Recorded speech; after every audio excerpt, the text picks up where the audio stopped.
sat down in the time machine, ready to travel back 4 days to stop a terrorist attack before it could happen. As the machine powered up, Doug was successfully transported back in time to a hospital. But the moment he arrived, his whole body began to convulse uncontrollably. Luckily, the doctors reacted quickly and rushed to save him. When Doug came to, he realized it was already the day of the ferry explosion. Taking advantage of a distracted medical staff, he quietly stole an ambulance and drove straight to the suspect's house. There were only 2 hours left before the blast. At the same time, the suspect had already kidnapped Claire. During her struggle, she managed to scratch his face. To avoid leaving any evidence that could be traced back to him, the killer decided to cut off Claire's fingers. Just then, Doug arrived in the nick of time, ramming his car straight into the house. Seeing Doug get shot, the killer immediately ran out of the house. He then fired his gun, detonating the gas tank inside the house. Believing the two of them had been killed in the fire, he rushed off toward the dock. What he didn't know was that Doug had managed to escape at the last second with Claire. Jesus. Oh, all right, it's okay. I'm a federal agent, it's okay. It's okay.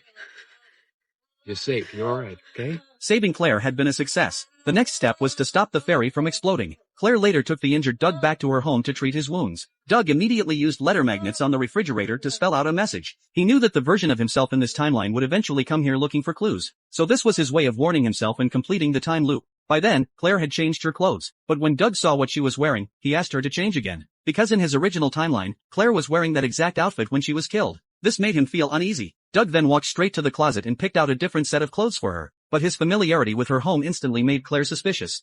Who are you? I am the boss. No, you're not. You didn't ask me any questions. You didn't take a statement. And you knew where my house was. What's in my closet?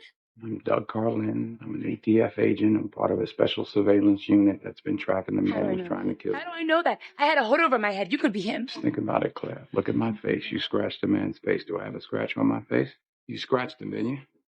At Doug's request, Claire called the police station to verify his identity. Only after receiving confirmation did she finally relax. Even so, everything that had happened left her deeply confused. Are you gonna tell me the truth? Are you gonna tell me why you're here, why this is happening? None of it makes sense. None of it. What if you had to tell someone the most important thing in the world, but you knew they'd never believe you? What would you do? I try.